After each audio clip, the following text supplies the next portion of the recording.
Hello everyone, welcome to my YouTube channel. तो guys, जो भी मुझे सब्सक्राइब करते हैं और मेरा वीडियो देखते हैं तो आई एम वेरी थैंक्सफुल।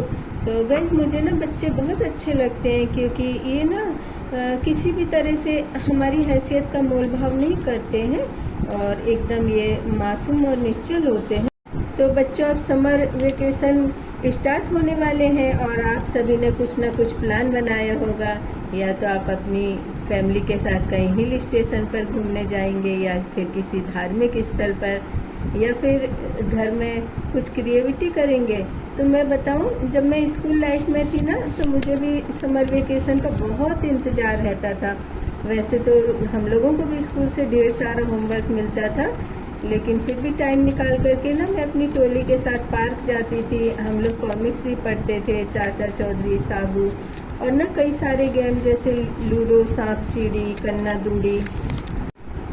दूड़ी, चीटी धप वगैरह गेम खेलते थे।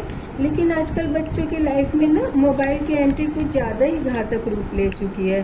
तो बच्चों, आप मोबाइल को बहुत कम देखें। और आज मैं आपके लिए बहुत ही प्यारी सी कहानी लेकर के आई हूँ।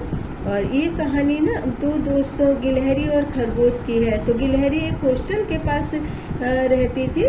तो वह कभी हॉस्टल के पास छत पर तो कभी पेड़ पर घूमती रहती थी। और हॉस्टल उस समय बिल्कुल खाली था। कुछ दिनों बाद उस हॉस्टल के छात्रावास में उस हॉस्टल को तब्दील कर दिया गया और बहुत सारे स्टूडेंट्स उस हॉस्टल में रहने के लिए आ गए। और ग्राउंड में हरी हरी घास लगा दी गई, ढेर सारे खूबसूरत फूल और छोटे छोटे पौधे लगा दिए गए।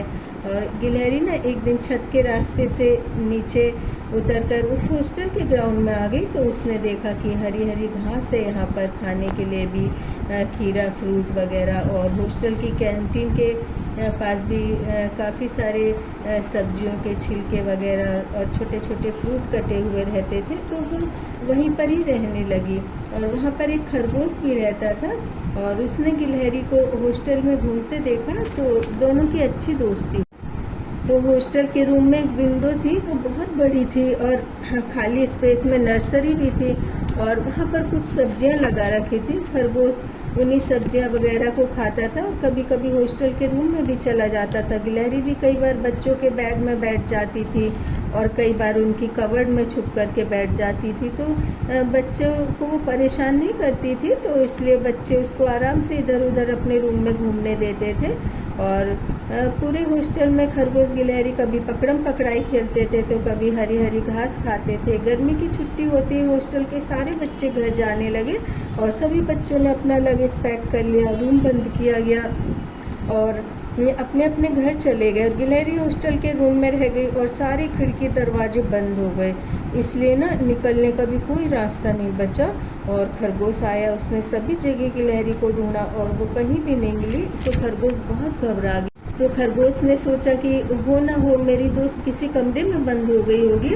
और फिर उसको याद आया, वो जो कोने वाला रूम है वहाँ नर्सरी है और बड़ी सी विंडो है, अक्सर वहीं से गिलहरी कमरे में चली जाती थी।